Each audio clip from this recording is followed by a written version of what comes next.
Thank you.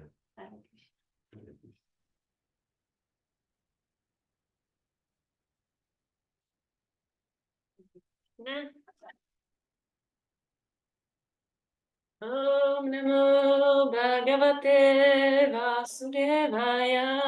Om Namo Bhagavate Vasudevaya. Om Namo Bhagavate Vasudevaya. Om Namo Bhagavate Vasudevaya. Om Namo Bhagavate Vasudevaya. Om Namo Bhagavate Vasudevaya. Narayanam namaskritya naram chaiva narottamam devim saraswatim vyasam tato jayamudirayet nastaprayeshu abhadreshu nityam bhagavata sevaya bhagavati uttama shloke bhaktir bhavati naishtiki. Hare Krishna, welcome everyone. Today we are reading from Canto 3, Chapter 6, Text 34, 3-6, 34 of Srimad Bhagavatam. And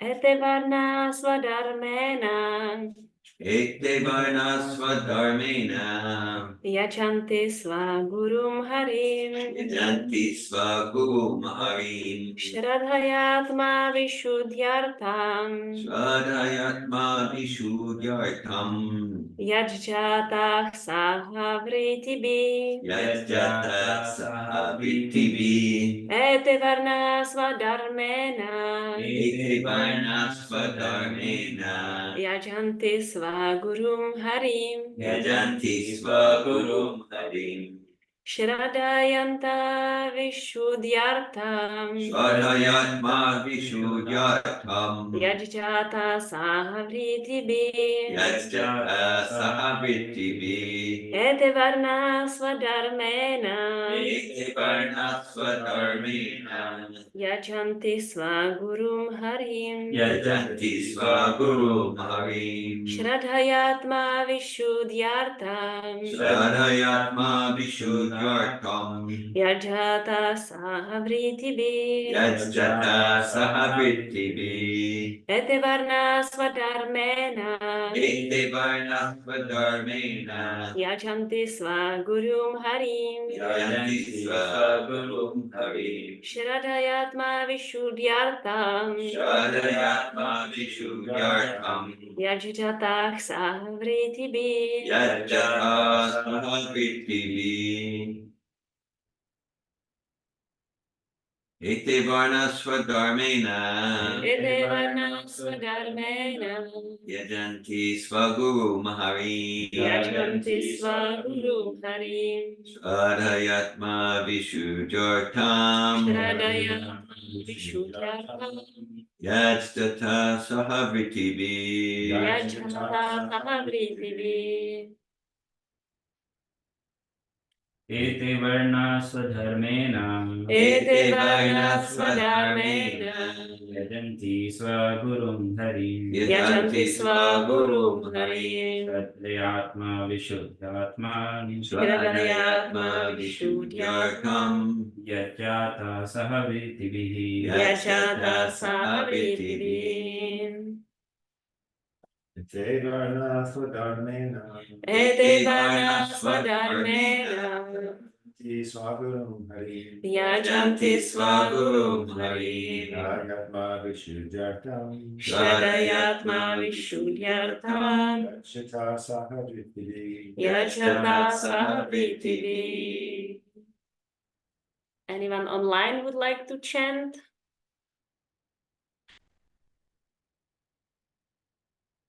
Okay, so we are going to go to word from word. Ete, Ete all these, Varna, Varna orders of society, orders of society Swadharmena, Swadharmena by one's occupational duties, one's occupational duties, yajanti, yajanti, worship worship Swagurum Swaguru with the spiritual master, with the spiritual master, Harim, Hari, the supreme personality of Godhead, the supreme personality personality of God, Shraddhaya, Shraddha, with faith and devotion, faith and devotion, Atma, Atma, self, self, Vishuddhi Artham, Vishuddhi Artham, for purifying, for purifying, Yat, Yat, yet from whom, from whom, Jata, Jata, born, born, Saha, Saha, along with along with Vertibi, Prithvi, occupational duty. occupational duty. Translation and purport by His Divine Grace A.C. Bhaktivedanta Swami Prabhupada. Jai. All these different social divisions are born with their occupational duties and living conditions from the Supreme Personality of Godhead. Thus, for unconditional life and self-realization, one has to worship the Supreme Lord under the different direction of the spiritual master. Since they are born from different parts of the body of the Supreme Lord in his gigantic form, all living entities in all parts of the universe are supposed to be eternal servitors of the Supreme Body. Every part of our own body, such as the mouth, hands, wings, and legs, is meant to render service to the whole. That is their constitutional position. In subhuman life, the living entities are not conscious of this constitutional position, but in the human form of life, they are supposed to know this through the system of the varnas, the social orders. As above mentioned, the Brahmana is the spiritual master of all the orders of society, and thus Brahminical culture, culminating in the transcendental service of the Lord, is the basic principle for purifying the soul. In conditioned life, the soul is under the impression that he can become the Lord of the universe, and the last point of this misconception is to think oneself the supreme. The foolish conditioned soul does not take into account that the supreme cannot be conditioned by Maya or illusion. If the supreme were to become conditioned by illusion, where would be his supremacy? In that case, Maya or illusion would be the supreme. Therefore, because the living entities are conditioned, they cannot be supreme. The actual position of the conditioned soul is explained in this verse. All the conditioned souls are impure due to contact with the material energy in three modes of nature. Therefore, it is necessary that they purify themselves under the guidance of the bona fide spiritual master, who not only is a Brahmana by qualification, but must also be a Vaishnava. The only self-purifying process mentioned herein is to worship the Lord under the recognized method, under the guidance of the bona fide spiritual master. That is the natural way of purification, and no other method is recommended as bona fide. The other methods of purification may be helpful to come to this stage of life, but ultimately, one has to come to this last point before he attains actual perfection. Bhagavad Gita 7:19 confirmed this truth as follows. Bahunam janmanamante gyanavam prapadyante vasudeva sarvamiti samahatma sudurlabha, which translates as, after many births and deaths, he who is actually in knowledge surrenders unto me, knowing me to be the cause of all causes and all that is. Such a great soul is very rare. Om Jnana-timirandasya Gyananjana Shalakaya Chaksurun Militam Yena Tasmai Shri Gurave Namaha Vandeham Guru Shri. Am I doing it?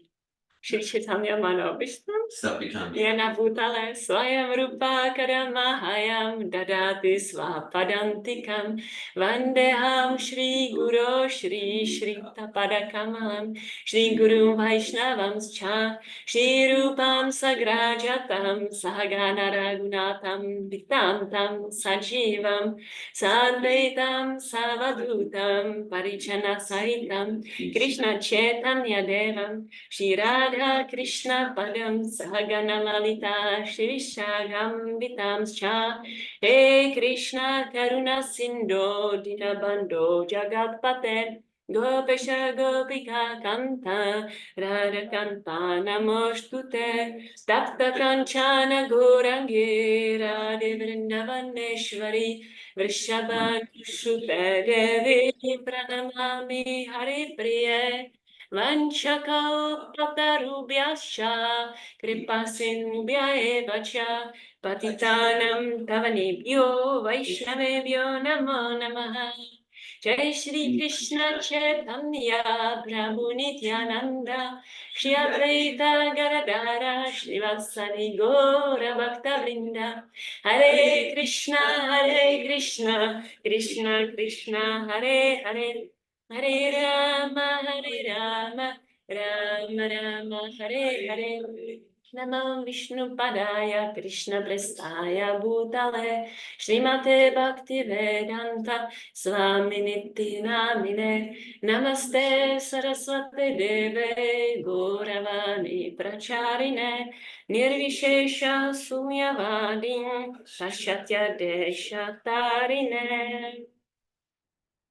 So we say these invocations mantras to invoke auspiciousness and also invoke the knowledge of the line of our disciplic succession. So everything that I may say is beneficial, and I would also like to beg all the assembled devotees for that prayer that everything I say will be auspicious for everyone. So in person we have Gajendra Prabhu, Diragovinda Prabhu, Hari Gopal Prabhu, and online I will go as it goes here.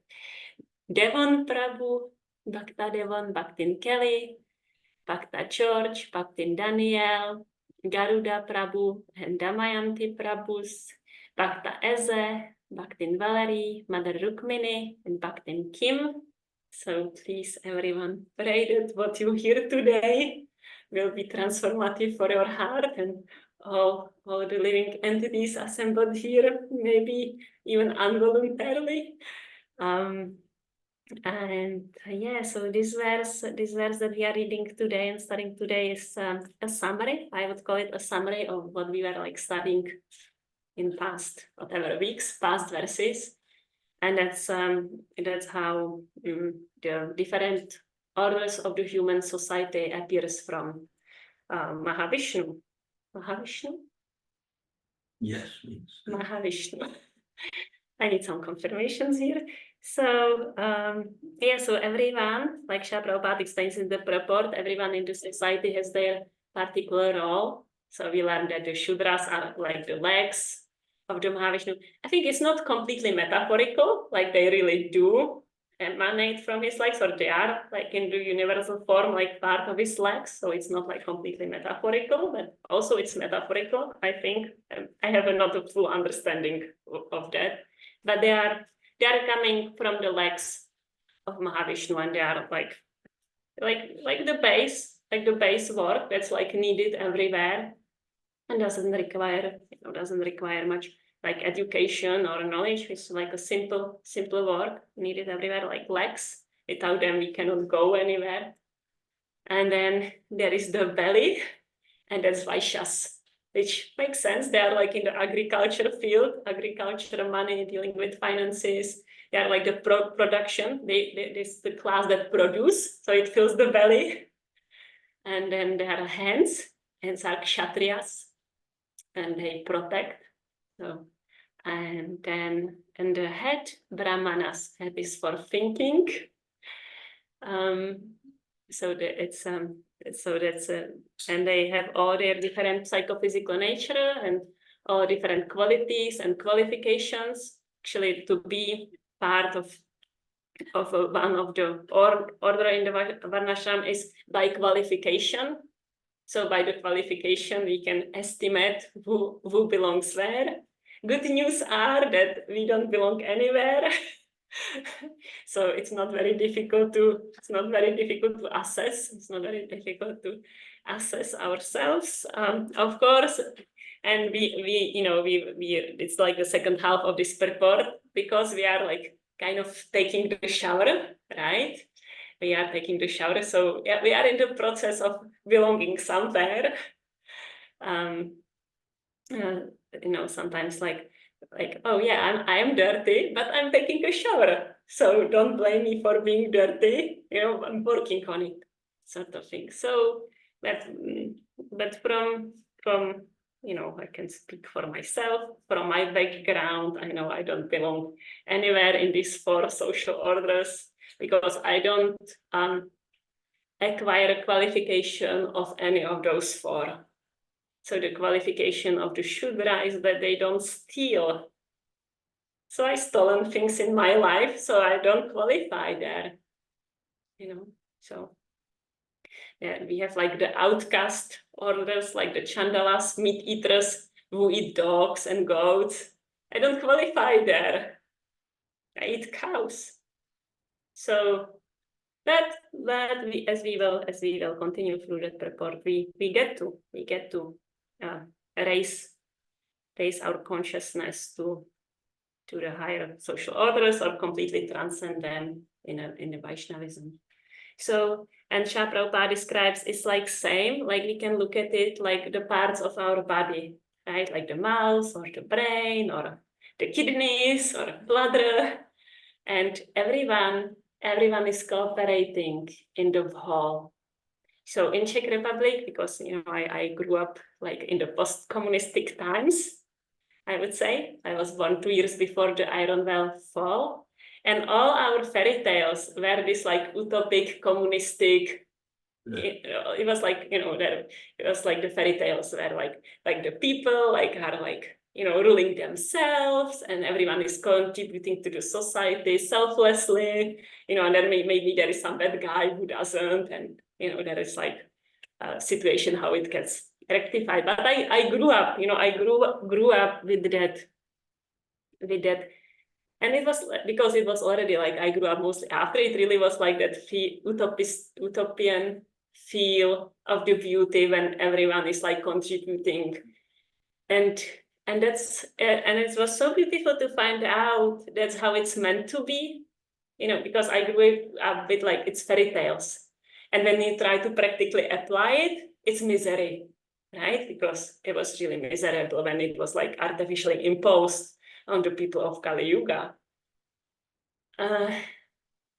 That it was just like so beautiful to find out that these fairy tales I grew up with is actually truth. It's a reality. That Krishna's creation is organized in such a way that if every one of us is doing what we like to do, then everything is taken care of. It's just like amazing. It's just amazing. It's like everyone comes with their like talents, interests, attractions, what to do, abilities. Of course, we get to like increase them and develop them, and there is like no one in Krishna's world. No one has to do something that is against, that's like have to. Like, oh, I have to do this. This is so miserable, but I need to make living, and I'm afraid if I stop doing this and I will do that, I will like starve. No, there is nothing like that in Krishna's creation. Everything is just so orchestrated that everyone can do what they love to do, and it's like a very natural exchange, and everyone has enough. So that's the fairy tales I grew up with. And it's just like, oh, and it's actually how it's supposed to be. And we get like a little glimpse of how that works when we look at our own body. When we look at our own body, we get like a little glimpse of that orchestrated cooperation of the different parts of the body that create this like a perfect whole that's just like cooperating. The bladder is not complaining like, why am I not the brain? There is not like such a thing. And because they cooperate, the body is functioning and it's like satisfying and happy. And every one of us, see, we have like, it's like the body is like full of the philosophy. So in the body, every day, we all have like millions of cells that decide not to do that. They are called cancer cells. And every one of us, even children, whatever healthy, everyone develops every day like millions of cells that are like, I am not doing this. I am not following the rules and regulations. I'm going to do like my God project here. I will do what I want, and I will have sex as many times as I want to and multiply as much as I want to and eat, store more than necessary, eat like more of the blood sugar than is like assigned to me. Yeah, I will do that. So what happens in, the healthy situation of the body is that the immunity system comes and kills that cell. But then, sometimes the cell develops like a smart system to escape that, and then the actual cancer develops. And what happens? It kills the body, and it kills itself by not cooperating. By not cooperating, he's like, oh, I'm smart, I don't follow the rules and regulations, I'm going to do my project here in this body. Yay, look at me, how I'm growing, like I'm powerful, I'm like owning most of the resources of the body now, look at me. And then the body dies, and the cancer dies. That's that simple. So yeah, the metaphor is really like vital, and it's actually true that all the cells have their own little like brains. I don't know how that works philosophically, paramatma, whatever, but they have they have some of that individual, like we have like some of the free will, the free choice. So every cell of the body actually have that also. But mostly, and it's true for the jivas, mostly they decide to cooperate. And some of them decide not to, and there is circumstances, like being put into the world of, birth, death, old age, and all these things. So we like, and it's like a base, like this varnashram is like a base. It's not really on itself, it's like not really much, much progress that we can do in one lifetime if we just focus on the varnashram. Shrama evahi kevalam, useless waste of time if it doesn't lead to the service of the personality of Godhead. At the same time, Srila Prabhupada sometimes says, like the nurses in the hospital, they are going to go back to Godhead. So, like from that statement, I know, and there is many other statements, but from that statement, even just to develop that simple attitude of service, I am like a part of the whole, and I am serving. Even that itself is like so much more pious than most of the Kali Yuga people are going to accomplish. So the varnashram is like, like we tend to not to focus too much there, because I guess in the Kali Yuga is also very difficult. But just to develop the service attitude in what is our varnashram dharma is like a great step forward from the I am the Lord of all I survey sort of mentality. That's really disturbing. It's disturbing for the society, it's disturbing for the nature, it's disturbing for myself, and ultimately leads to death, like the cancer cells. So I just had a thought that if the cancer cell have a good karma, it's not killed immediately by the immunity system police, but gets to develop the project. So if we have a good karma, we get to develop that project, like, without Krishna project. But okay, it leads to the same destination, and that's that, death. So yeah, so just to like develop that service attitude is such a huge progress from this attitude of like I'm the master. How do I get my gratification? But rather like, okay, how do I serve? I'm a wife. How do I please my husband? I'm a mother. How do I serve my children? I'm a disciple. How do I please my spiritual master? And of course, that's the first duty. Maharaj is praying, my first duty is to serve Narada Muni, right? So it's the first duty. But even that might be like as a part of it. Like, what is my service to my spiritual master? Yesterday at the breakfast table, I was sharing. I was in Vrindavan a year ago, and 5 weeks, I was going every day to Radha Damodar temple where Srila Prabhupada was preparing to go to West and writing his Srimad Bhagavatam. And I was sitting there in front of Srila Prabhupada all day, chanting and praying, Srila Prabhupada, how can I serve you? How can I serve you? And the response I was getting all the time was, be a good wife, be a good wife. I was like, no, tell me something else. So why I'm saying this is it might be non-different. Like the first duty is to serve the spiritual master, but maybe serving the husband is non-different from that. Maybe it is, in some cases. Most of the times, though, I believe that Srila Prabhupada wanted the parents to take care for the children, and the husband and wife take care for each other. And, there were definitely situations where he would recommend the husband and wife to be separate in different parts of the world like that and serve individually. But it can be non-different, and we can be sure that we cannot go too wrong with the service attitude in compared to I'm the master. So it's not service towards the dog, I have to say, even though I love to serve my dog. But most of what's going on in the service to the dog is sense gratification, because dogs are masters in making us feel as a master. And that's why we like to serve them, right? The dog is just so, Srila Prabhupada sometimes prays I want to be dog of my spiritual master, because the dog mentality is just make one feel wow, I am the master. This being, love is just I am God. In the eyes of my dog, I am God. So I like to serve my dog, because it feels good.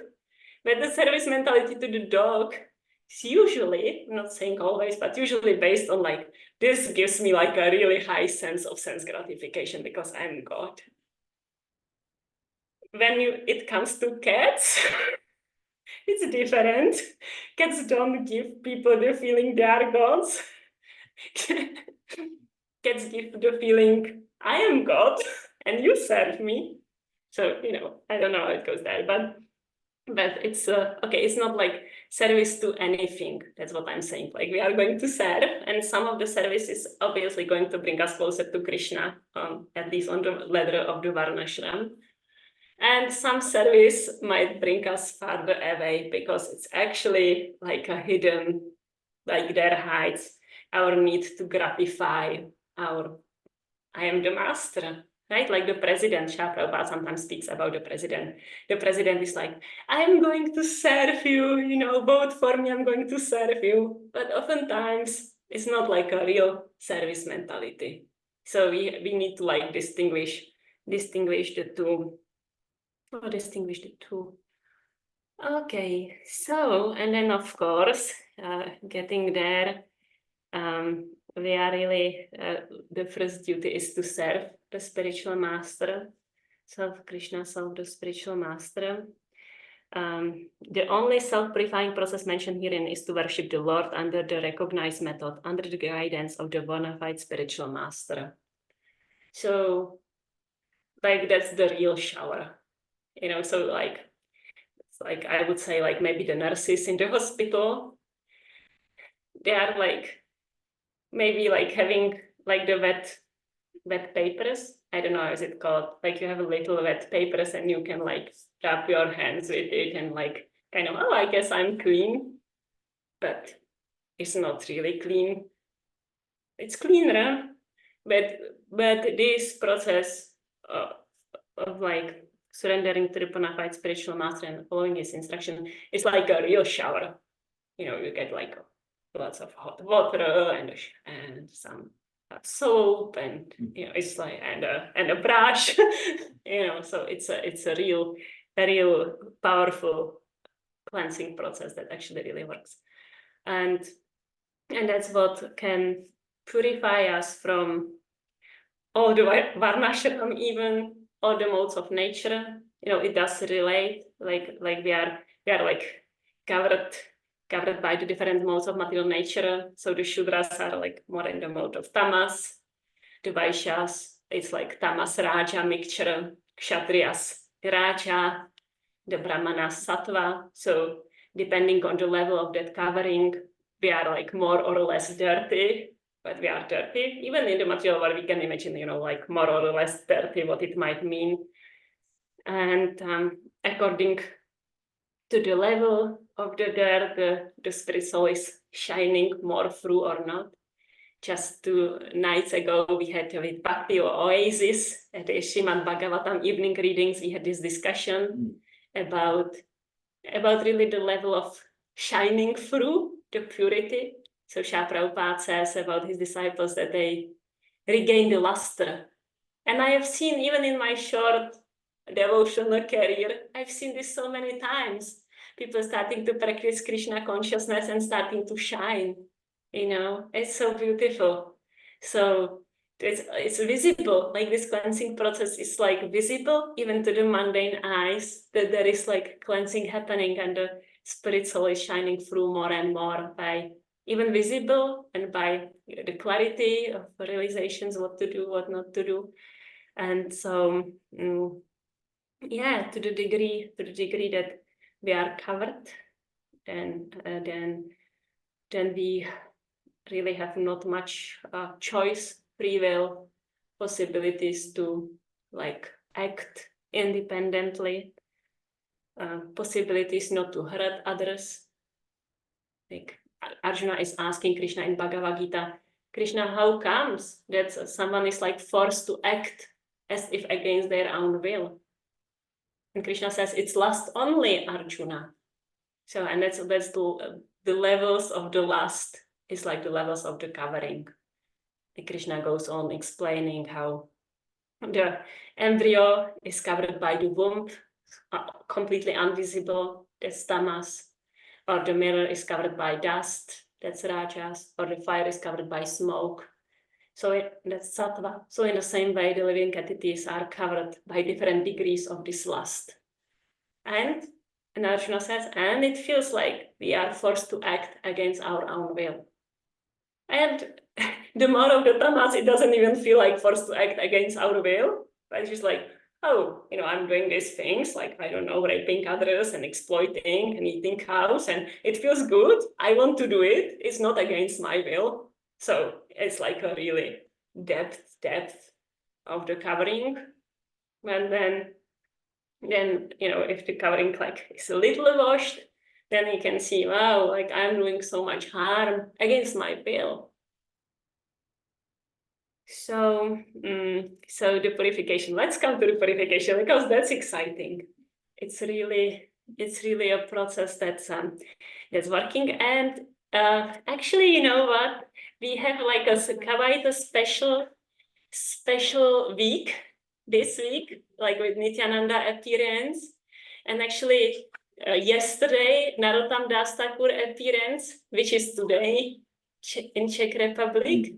Valerie just appeared from the screen in real life. Hare Krishna. That's a mystic power right there. And what I'm saying. Special week. Special week, thank you. Special week. And Srila Bhaktisiddhanta appearance next Thursday. On Thursday. So it's like a big week of our parampara. And Srila Prabhupada speaks in this purport how this is the only real shower to get cleansed from all this material contamination. And there is no other way. There is no other way how to do it, like how to like really clean it in a way that's powerful and profound. So yeah. So I want to share a little, because in my country we are celebrating Narottama thakur today. So I think I can feel some freedom to speak about him a little. So Lord Chaitanya, let's start there. Lord Chaitanya and Lord Nityananda, that we just celebrated Lord Nityananda. So they appeared 500 years ago. They wanted to distribute the love for God. They had more reasons than that for appearing, but this is one of their main reasons to distribute the love for God and save us, the fallen souls, who are like dirty with all this dirt. And then, so what is happening is that Lord Chaitanya's associates, they are seeing that Lord Chaitanya will soon leave the planet. And they are worried because there is still so many people, so many living entities that didn't receive the love of God. And they are asking Lord Chaitanya, what are these living entities going to do? What they are going to do? Like, how are you going to continue your mission? And Lord Chaitanya says that he will hide his love for Krishna in the Padmavati river. And then when Narottama Thakur will come to take bath in that river, he will take the very same love of Lord Chaitanya and will continue this mission. So, it's like a few generations later, there is between Lord Chaitanya's Rupa Goswami and Shiva Goswami, Krishnadas Kaviraj. Few generations later is that Narottama Thakur appears, and their parents have a reading, astrology reading, and it says, "Don't allow your son to go to the Bhadyavati river because it's dangerous." So his parents are king and queen, and they have the only son. They were waiting for him very long time. They really want him to take the kingdom, right? So the astrologer is like, be careful, don't let him go to the river. It might be dangerous for him there. So when Narottama Thakur is about 12 years old, well, first of all, he's regularly hearing from Krishnadas Kaviraj when he's growing up. Krishnadas Kaviraj is regularly stopping by the palace and speaking. He's speaking the pastimes of Lord Chaitanya. And Narottama Thakur is just like his heart is so longing for having the life that the 6 Goswamis have at that time. My understanding, some of them were still present on the planet at the time. And he so excited, and he speaks to his parents about it, and his parents are like, this is like for the special exalted personalities to take this completely renounced life. We are kshatriyas, our service is to take care for the citizens like that. So we practice Krishna consciousness, but not that much, sort of thing. When Narottama Thakur thinks he doesn't say it loud because he's smart enough, but he thinks well, mom and dad, for you it's too much, but I'm going to do like this. So when he is about 12 years old, he has constant dreams about Lord Nityananda telling him, go to take bath in the Padmavati river. But, it's a big no. He's growing up, don't go there. There is actually guards preventing him from going. But then he decides, okay, I'm going. So he runs through the window, escapes, goes to the Padmavati river, takes a bath there, and becomes completely overwhelmed with the ecstatic love for God. And actually, he even changes his color from, it's Indian bodied, and he gets the golden hue of Lord Chaitanya. So his parents are looking for him in the morning and find him looking a little different, he changed the color, and he's a little crazy. All that he can do is Gora, Gora, Gora. And they call some doctors and stuff, but there is not much they can do with Narottama Thakur. It's a very piteous thing. Anyhow, it's become more and more obvious. Well, he eventually runs from the home, and he's going to look for Rupa Goswami and Sanatana Goswami. And he's walking places, and then he goes to Vrindavan, and it takes some time from Orissa to Vrindavan to walk there. And when he arrives, the first thing that he finds out is that they are not on the planet anymore. And he's so devastated. Narottama Thakur is so devastated. And it's kind of the mood that he continues his life of this such a desperate longing, why I wasn't born just a little earlier. How is this? How is this that I missed out on the association of Rupa and Sanatan? Actually, I met Shiva Goswami in Vrindavan, and it's lamenting, and we have a lot of Shri Guru Charana Padma song that we sing every morning. That's actually from Narottama Das Thakur. They are forming the first Sankirtan party.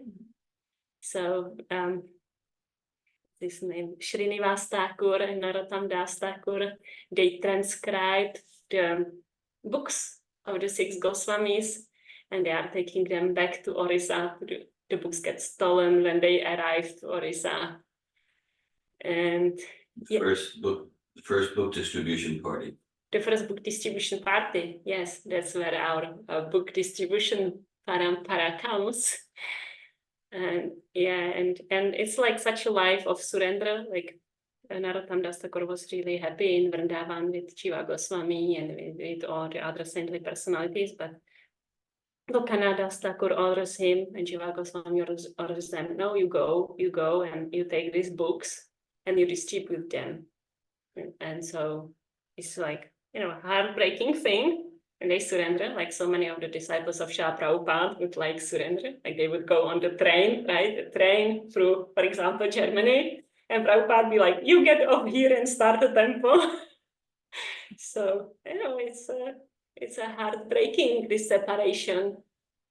And they did it. They went and they very successfully continued the mission of Lord Chaitanya as the time unfolded. And there is so many quite magical stories with self-revealed deities and yeah, so so it's just like a glimpse of like the exalted personalities in our parampara.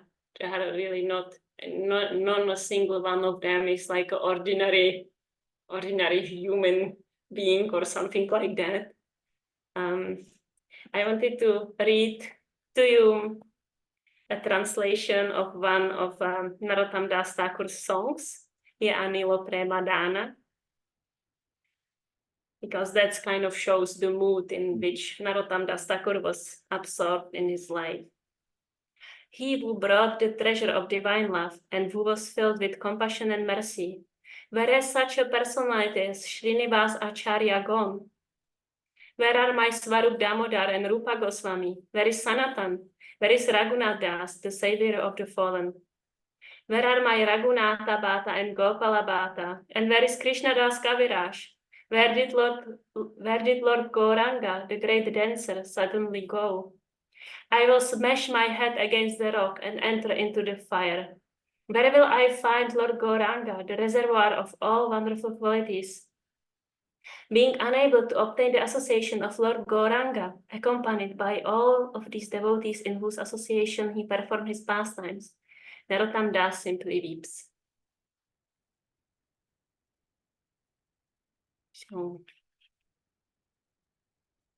So after Narottama Das Thakur left the planet, we actually have like some gap in our parampara.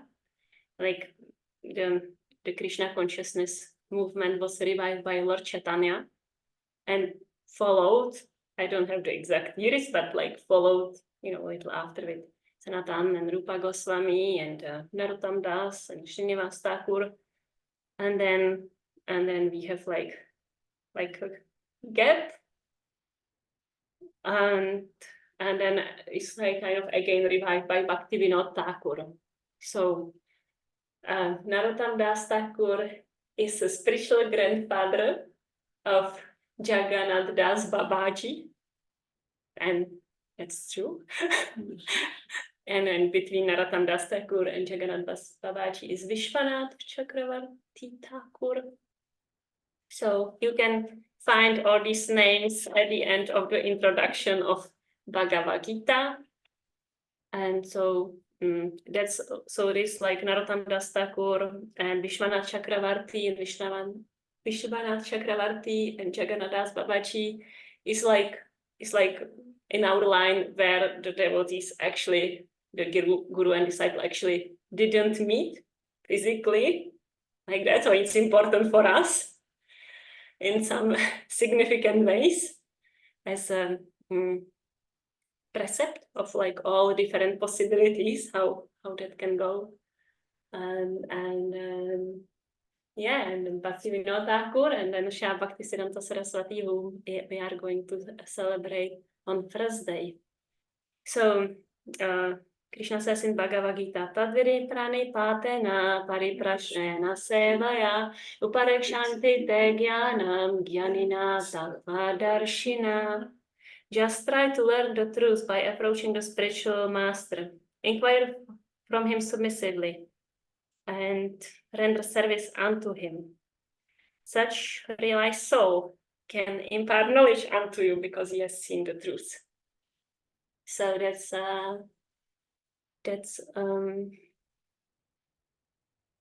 the purification process that Srila Prabhupada speaks. That Srila Prabhupada speaks about in this verse, and that's like how really I'm always thinking how unaware I am of like what opportunity it is to come in contact with such a great soul. Srila Prabhupada is in the line of a true bona fide disciplic succession is such a rare thing in this world. It's like we are in Kali Yuga, so there is like so much cheating in all the fields of human endeavor. Or you can go to a cheater doctor, to a cheater teacher of whatever, horse riding or music, or a cheater of a spiritual life, and this is like every single personality from our disciplic succession we can take and look at their life and their absorption in Krishna consciousness and see like these people don't belong to this. Even the word people is kind of like wrong to say, but these personalities, these souls, they don't belong. They are not from this world. They are not like from the same matter as I am, or as we are. And to just like come in contact with them just for a moment is transformative. Srila Prabhupada says even if they touch the book, even if they see the book, it like changes everything. The trajectory of the soul is forever changed. And we like get to like sit here and read all that Srila Prabhupada has left for us, and we get to follow in the footsteps of these great personalities and then develop that like, okay, maybe not like this ecstatic feelings of separation, but definitely we can, 100% we can develop the service attitude. My first duty is to serve my spiritual master. And again, like sometimes devotees say, well, but I don't know what that is. Some devotees here seem to be not very convinced by that argument. So it is very clear. First of all, we have like enough. When I was in Vrindavan, I met some group of devotees and they asked me about like who is my guru, and I told them that like Srila Prabhupada, and then I follow like the teachings from his books and like that, and they were like, oh, it's like a freestyle. I was like, well, it's actually quite strict. I said, to the degree that I follow, it's quite strict. Just like to call it freestyle, it's really, no, there is like so much instruction from Srila Prabhupada that like if you choose to follow them, it like takes more than 24 hours a day. And okay, when it comes to these like, highly overestimated personal instructions, the more we cleansed by following the instructions for everyone, which is good enough, the more revelation in the heart we will get what's our personal instruction. And if we want to deny that, then we are denying completely the spiritual process. If you want to deny that, it's possible for me, if I purify myself, and it might take some time, years even, if I follow the process that Srila Prabhupada gave us for purification, and that's for everyone the same, very easy, follow for regulative principles, chant 16 rounds, and adding to it, you can follow the morning program, follow the evening program, read my books, eat only what was offered to Krishna, we can go on and on. Then we will cleanse enough to get our personal instructions. And sometimes we might not like these instructions, but that's quite a different conversation. And the more, the more we practice to follow them, the better we are going to hear them. So it's like a test. Imagine if Srila Prabhupada is like physically present on this planet, and then he comes and says like, Hladini, do this. I'm like, no, thank you. What are my chances that Srila Prabhupada will ask me to do something next time? Probably decreasing. And in fact, from like Srila Prabhupada within our heart, that's what we are doing. We are establishing Srila Prabhupada in our heart. It's the same thing. So the instruction might be revealed. Like I'm like, oh no, thank you. I guess it's not really your voice, Srila Prabhupada speaking. Well, what are the chances that next time I will get an instruction? So I'm going to read the verse again. Yatevarna svadarmena yajanti sva gurum harim shraddha yatma vishuddhyartam yajatak sahavritibi. All these different social divisions are born with their occupational duties and living conditions from the Supreme Personality of Godhead. Thus, for unconditional life and self-realization, one has to worship the Supreme Lord under the direction of the spiritual master, Srila Prabhupada Ki Jai. So, I will. You want to? Hare Krishna.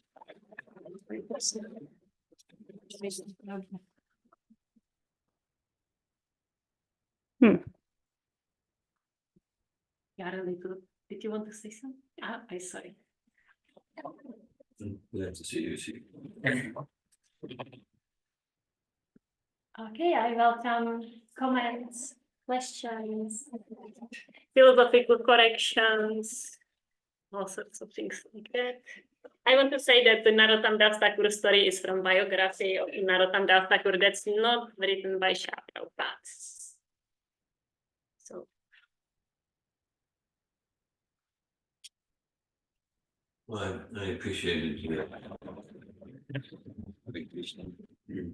big old for boost. I appreciated your description of material and spiritual communism. Prabhupada talks about. I mean, one thing came like this. So Krishna consciousness, Bhagavad Gita, like it includes and transcends all of those conceptions, conceptually and practically. So, like, okay, in the Varna system, the Devi Varna system, there's capitalism. The Vaishyas are meant to be capital. Even Prabhupada say a Vaishya might be, for you, I make no profit. Well, of course he makes profit. That's all right.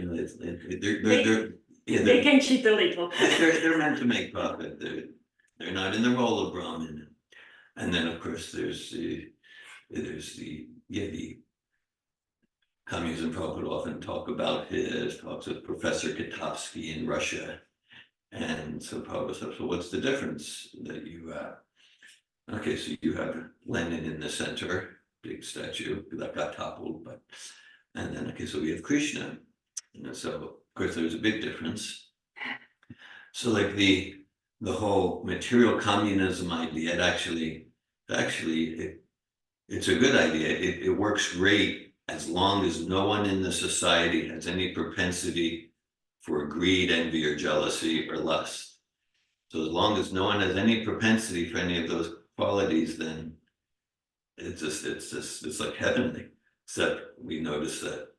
And so, I'm saying it like jokingly, but it's not joking, because then in the Devi Varnashram system where the center is in some voidist material thing, where the center is serving the Supreme Personality of Godhead, then it's actually a process where everyone, as you said, everyone's materially happy, contributing to society according to their psychophysical nature in a way where the greed, envy, lust, jealousy, and propensity for deception and cheating and like that, where that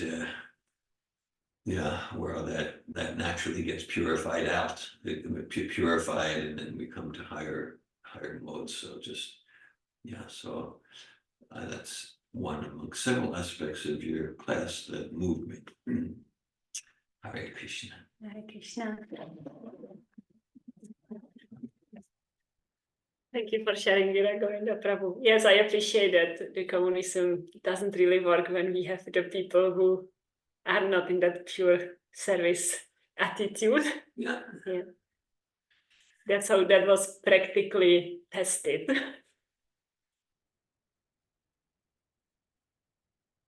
Anyone else?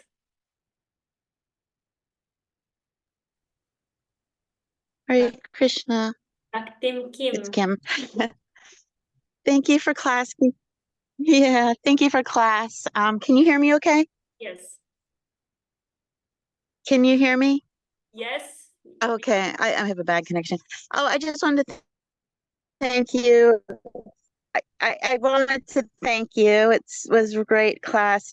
I appreciated a lot of the things you said, but one of the things when you were saying, when you were begging Prabhupada for your service, and you said, okay, kept coming back to serve your husband nicely. And I don't know, that really touched me because, that's sometimes true. I think we're looking for something really grand, and something really that seems simple to us might come, and that could be our service. And I just thought that was a really wonderful perspective to keep in mind. And then just at the end, when you were talking about how, when we think of Prabhupada's writings, he's, if he was right there talking to us and saying, do this right in front of us, we wouldn't say no. But it's easy when you're just reading the writings to say no. And that just made me really, contemplate that. So I just wanted to thank you. It was very wonderful. Hare Krishna. Thank you, Kim. Hare Krishna. Yes, it is, right? Like I should have like some service that's like really cool and and will be possibly visible, and everyone will who is like appreciating there's someone who is taking care for their husband, So yeah, sometimes it's like a little different than we would imagine. It's better than like going to preach to Northern Korea or something like that. I wouldn't want to do that.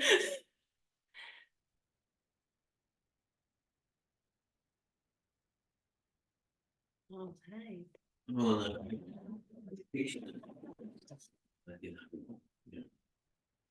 Yeah, so there's like, I appreciated that true point you made, to the extent that we purify our heart through following the process, which is not a whimsical process. Freestyle. To the extent that we follow the process, we purify our heart, and then we hear Super Soul, and then our current link to the disciple successor of Prabhupada, he's like the external representation of Super Soul, the Chaitya Guru, so Prabhupada in the heart. It's non-different, and we hear the instructions to the extent that we're pure, and then we hear, and then there's so many, let's call it basic guidelines for any sincere follower of Prabhupada.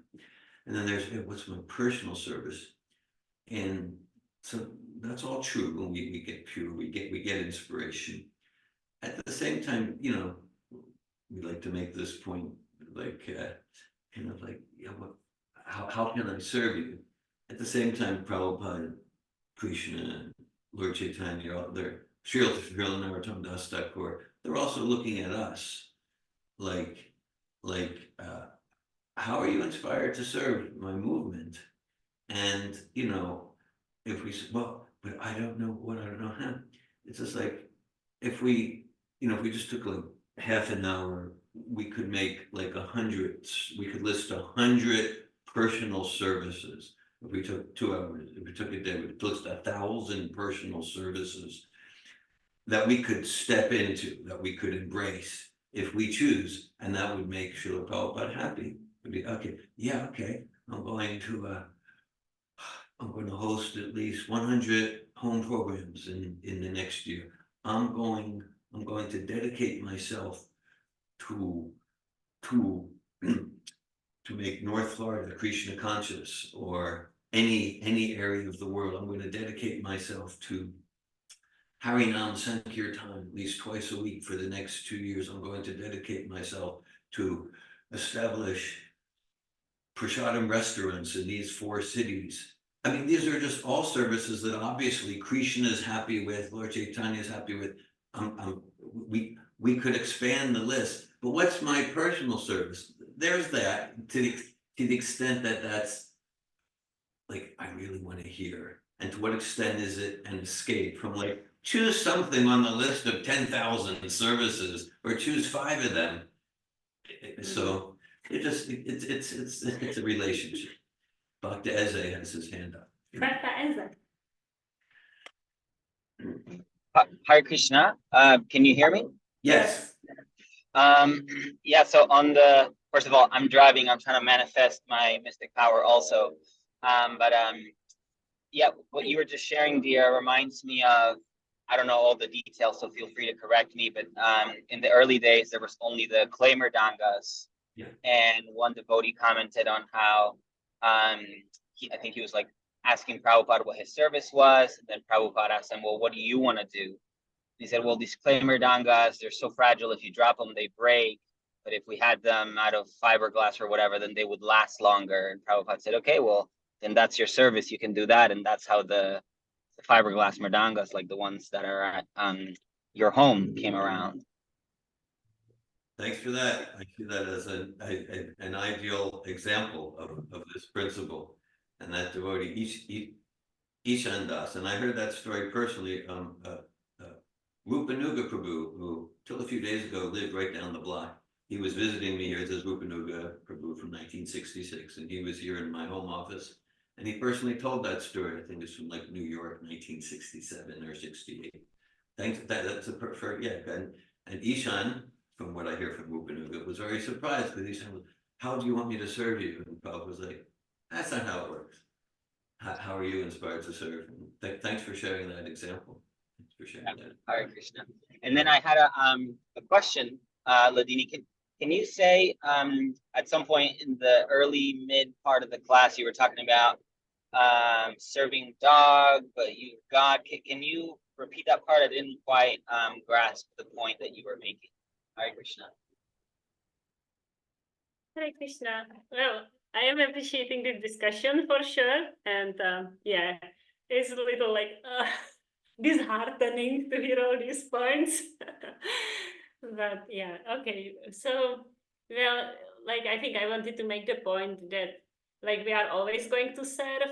So we might serve our senses or our genitals or our stomach or our anger. So that kind of service mentality is not the service mentality that will like put us in any progress necessarily. Where like the service, like, you know, like even Krishna in Bhagavad Gita, he speaks about like, you know, if you cannot do the devotional service, do this, do that. So there is like some of that mentality of like, you know, do your varnashram, serve like the humanity or so not every service, like the service mentality is going to bring us some progress. And it's like, let's say, a little difficult to estimate how much, but some. And Srila Prabhupada speaks about the nurses that are going to go back to Godhead.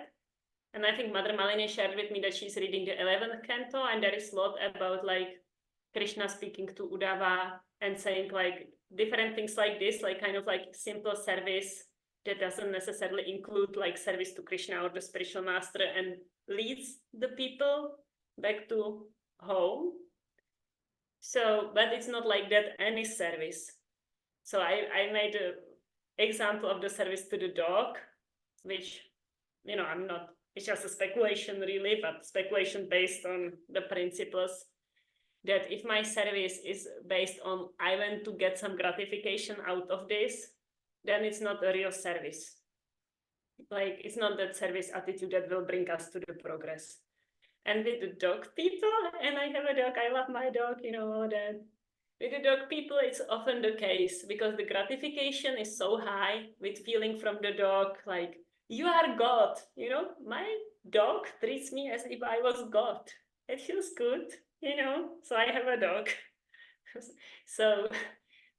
So most of the times that's like a gratification service, and it's not a service. Does it? Gajendra. That's really interesting. What you said, it's like if you're, looking for gratification, it's not really a service. That's what I heard you say. Really wanting to look at that, like I kind of fully agree that if your motivation is just impersonal, like I don't care about the person that I'm serving, I'm just wanting something for myself. That just seems like a kind of not a very good type of selfish interest. At the same time, like where is that sense of including oneself in value as part and parcel of Krishna? Because there is that what I think is an error where it can go another way, where somebody is just, oh, I want to be selfless and I'm serving and I'm being taken advantage of and I'm not getting anything out of it. It's like a truly inauthentic rendering. And so, yeah, I'm just kind of looking at this wanting to be like really clear. Yeah, I think people can just sometimes get too much into the abandoning themselves or too much into a limited self-love or something like that. Yeah, I appreciate that. I was like trying to make the two extreme examples, let's say. But for sure, like the self-abnegation, which, like the exalted personalities have that, but if we force ourselves to go there prematurely, it's not necessarily, even spiritually, it can be like tamas, like I do, so much and I'm exploited and I feel resentful. So. Yeah, I think Prabhupada's response about, saying to, was it Ishan with the Mridanga? Ishan with the Mridanga. Yeah, like, I mean, that's part of the lesson, like, think, it's like giving Ishan value to think about it what Ishan wants, so to some extent, like that's part of Prabhupada's instruction. Honoring his person. Yeah. And then this, okay, like, I gave so much selflessly and the martyr and I'm resentful. No, actually, if our service isn't directed towards Krishna, God, then it's not selfless. We can we can have a deception about how selfless it is, but it's always about business. If Krishna's pure devotees, or Jesus, but like if Krishna's pure devotees are not in the center of our service, then it's always a business exchange. And the fact that I'm feeling resentful to whatever degrees, or bitter, or hostile, or martyr, or depleted, that's because I wanted something gross or subtle, profit, adoration, distinction. I'm the special one to you, and I'm not feeling that. And it's because there is some overt or covert motivation, and then that gets purified out to the extent that Krishna and Krishna's pure devotees are truly the object of our service. So would you like to explain what Srila Prabhupada means when he speaks about the nurses? Yeah, I don't know what quote you're referring to. Oh, I see. Well, I cannot say more at the moment, but I will try to research. One nice thing is if we can kind of feel gratitude or appreciate the blessing or mercy of the spiritual master, just that we would even have such a desire to serve. Yeah. Yes.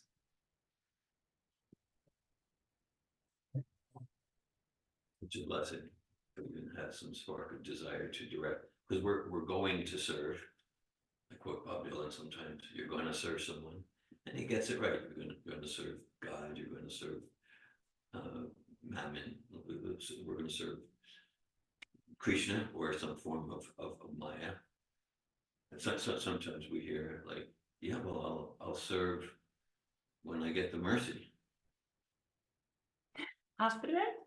Yeah, I'll serve when I get, I'm helpless when I, so Prabhupada addresses that, like, the service is the mercy.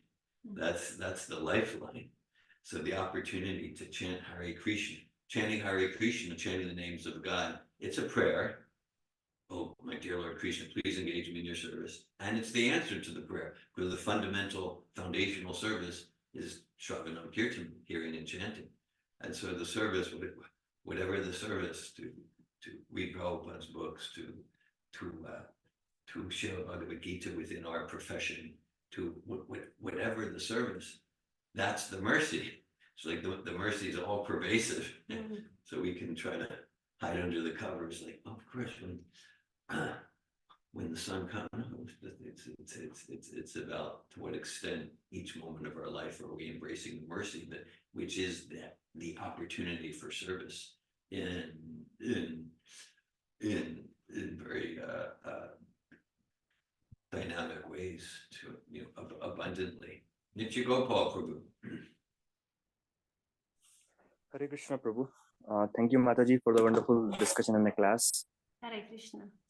So I was just thinking of the point you mentioned, that how as we are connected to the Lord and this body is connected to us, and it's like the supreme intelligence which is pervaded in the universe or in the spiritual world, which allows the living entity to understand what exactly Krishna wants. And accordingly, the living entity align their desire with Krishna's desire to get maximum pleasure for Krishna and for themselves. Similarly, as the point he was extending, that our body, our soul's intelligence is also pervaded into this body. So each and every cells have their own natural intelligence, that in what best possible way to conserve itself and to align with the purpose of soul.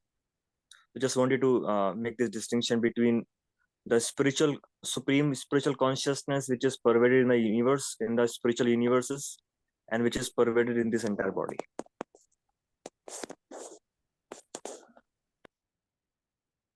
Hare Krishna, Nitya Gopal Prabhu. I'm not sure that I'm understanding the distinction that you are making between the all-pervasive supreme consciousness. So what I was mentioning is that Krishna has this Satchidananda potency in the spiritual world. That's the Chit potency which works. There's Hladini Shakti, Samvit Shakti, and Samvit Shakti is Shakti which works into the intelligence, which provide intelligence to the devotees how Krishna wants to be served in a particular way. So that is one categorization of spiritual consciousness pervaded in the spiritual universes. Similarly, as he was mentioning about the point that the each and every cell have their own intelligence, have their own consciousness.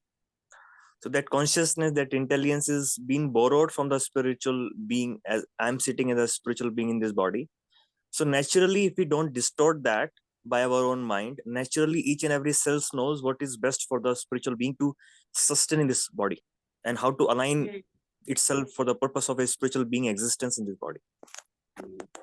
Okay, yeah, you are speaking about like how the cells in the body have the intelligence, what's their service for the body, and is the same intelligence,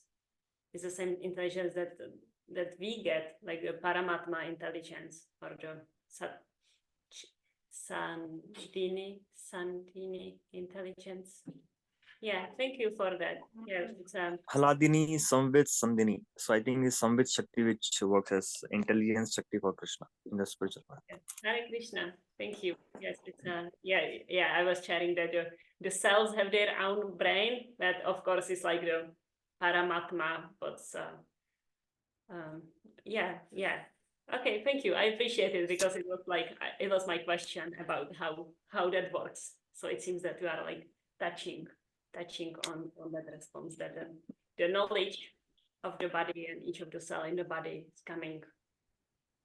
So even even we can extend this point to the natural healing, that how the body heal itself naturally. So because the energy of the soul is being emanating in this body, which knows how to again come back to the natural position, but it is our mind which distorts the reality. I cannot be healthy, I can never be healthy. So certain beliefs which flows from the mind, which kind of distorts the natural healing process, and that's how the healing becomes difficult unless we remove those belief system which is kind of inhibiting souls to pervade in and to kind of align itself with the natural healing process. Mm. Okay. Yeah. Yeah, it's really quite fascinating. The intelligence of the body, right? Like it's a dead matter, and at the same time, like the intelligence of of the intricacies, all the things that are happening in the body at the very moment right now is just like really fascinating. Like the level of that intelligence and the ability to respond to the environment, like whether it's a disease or a damage of the tissue or anything, and the body like knows how to like restore itself, like empowered or like by the power and intelligence of the Supreme. Yeah, it's very fascinating. And then I hear you are saying that like maybe by our mind or by our karma, it doesn't need to take place, the healing that the body is programmed for. And interestingly, what I've thank you for reflection, and just wanted to share one more personal realization recently, that how when our body become disease, our certain body part become disease, we tends to kind of disown that, and we tend to think, oh, this body part is making me suffer, and we just tend to put more angry energy onto the body part. So instead, that body part is saying that I'm suffering because of your misdeeds, because you have not been taking care of me in a certain ways which I should be taking care of. So now, instead of throwing angry energy when we become disease in a certain part of my body, I should be throwing more loving energy.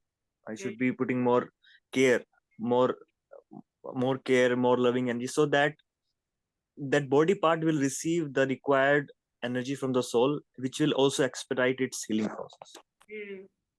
Yeah, I really appreciate what you are sharing, Nitya Gopal Prabhu, because this has been quite of my meditation recently about the body and its intelligence, and also how it communicates with us.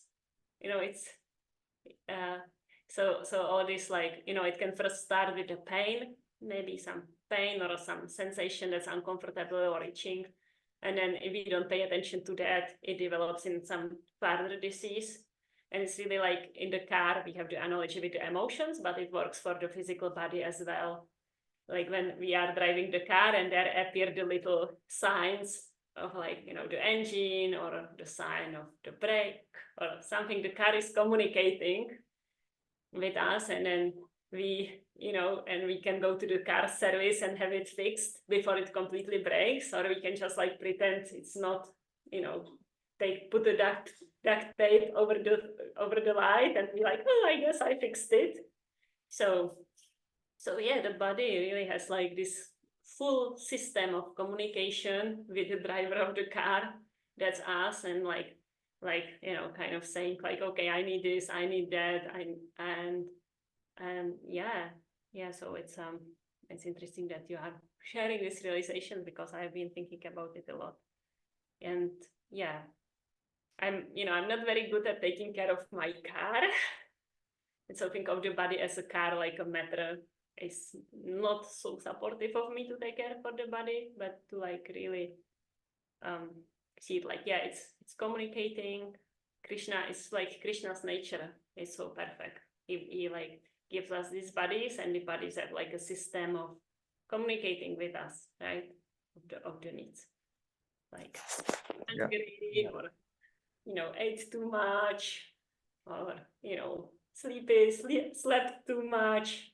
We can like really the body has a lot of wisdom, and when we attune to it, we get a lot of information of like how to, like in Bhagavad Gita, it's like one who sleeps too much or sleeps too little or eats too much or eats too little cannot become a yogi. And the body is like kind of coming equipped with knowledge how to do these things. And exactly that is it. Yeah, thank you so much for sharing your points. And also just reflecting the verse from Bhagavad Gita where Krishna says that if you don't care for the body, if you abuse the body, if you like become very harsh on the body, it's like you're giving pain to me as a super soul. So because this body is like a temple of Krishna as a super soul being the deity. So also taking care of the body, although thinking I am not a body, and also being a spirit soul is my service also to the body, so that we don't abuse the gifts from Krishna. I really appreciate it.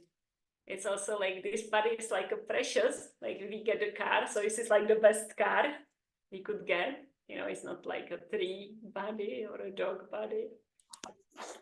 And all the more when we are trying to become devotee in this body, is become even more precious, that this body is that rare body in the whole of my journey in this lifetime, in the material world, which is kind of enabling me to go back to Krishna.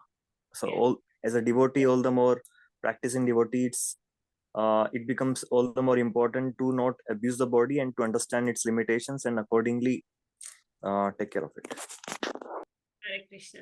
Yes, thank you for these points. It's like a rental property. Body is like a rental property from Krishna, which we are trying to use it for keeping the body and soul to transcend these signs. Yes. Yeah, it's like when, let's say, I would rent a house from someone, and then the fire alarms go off, and I just kick take the fire alarm and throw it out, sort of thing. And then the owner of the house come back, and I'm like, whoa, what happened to this house? I'm like, well, it burned, I don't know why. So it's the same. It's the same. Krishna provides with the body that we get. He provides this intelligent system of those alarms. Hare Krishna. Tantra Srimad Bhagavatam ki jai. Shri Prabhupada ki jai. Hare